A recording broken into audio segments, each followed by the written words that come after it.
J'ai fait des compétitions, j'ai commencé, j'avais 20 ans. 20 ans, quand j'ai appris à danser un an après, je devais être bonne, puisque le prof m'a dit tu pourrais faire des compétitions. Donc j'ai dit ok, j'ai dansé avec un danseur qui était là-bas.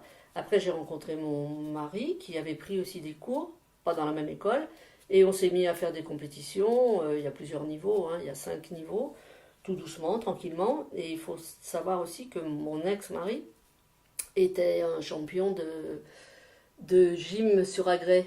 Il faisait des sauts pairs, il faisait des machins sur la poutre, des parts parallèles, des trucs comme ça.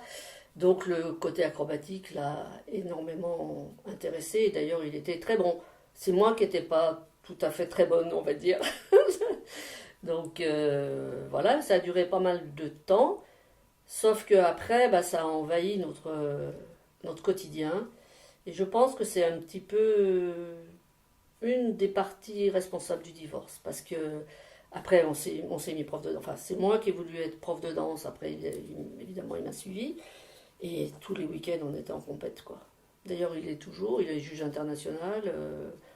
Mais on s'est fait bouffer complètement. Mais quand tu es dans l'engrenage, tu peux difficilement faire autrement, quoi. Il n'y avait plus que ça qui comptait. Et moi, ça commence à me saouler, quoi. Voilà. Ok. Bah, c'est Bon, j'ai quand intéressant. même fait les championnats d'Europe avec lui. Et après, il a trouvé une autre cavalière. Enfin, c'est moi qui lui ai trouvé une de 10 centimètres de moins et 10 kilos de moins. Mignonne comme un cœur. Et il a continué avec elle. Moi, après, j'ai fait mes enfants. Et il a été deuxième au championnat du monde quand même. Voilà. Donc la danse spécifique, c'est le rock. À, Vous à êtes la- à donc- ce- à cette époque-là, c'était le rock.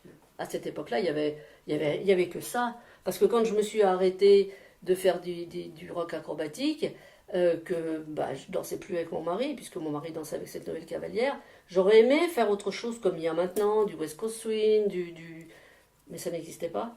Il n'y avait rien. Tu t'arrêtais, tu restais sur ton canapé. Donc je venais à l'entraînement, mais voilà quoi. Des fois quand j'y pense, j'aurais pu exceller dans un autre truc où il n'y avait pas d'acrobatie, entre autres, où j'étais pas spécialement douée. Oui, donc ça demandait quand même certaines conditions physiques, parce que te faire virevolter comme ça dans les airs, parce Ah que oui, ouais, ouais. Alors, je ne vais pas trop m'étendre non plus là-dessus, parce que il se trouve que quand j'ai démarré le rock acrobatique, c'était les acrobaties des années 50, tu sais, où tu passes la cavalière, c'était pas haut. Et puis évidemment, comme tout, ça a évolué. Et quand on est arrivé au saut périlleux, là j'ai dit stop. Parce que moi, le saut périlleux, je ne l'ai jamais fait. Mais il y avait quand même des passes, oui, des passes qui étaient pas mal. Et entre autres, une passe qui s'appelle l'hélice, où tu te tiens bien, bien, bien droite et il te fait tourner autour de la tête. Et là, c'était très bien parce que je devais être un bâton et c'est ce qu'il faut être. Voilà, mais les sauts pères, j'en ai jamais fait.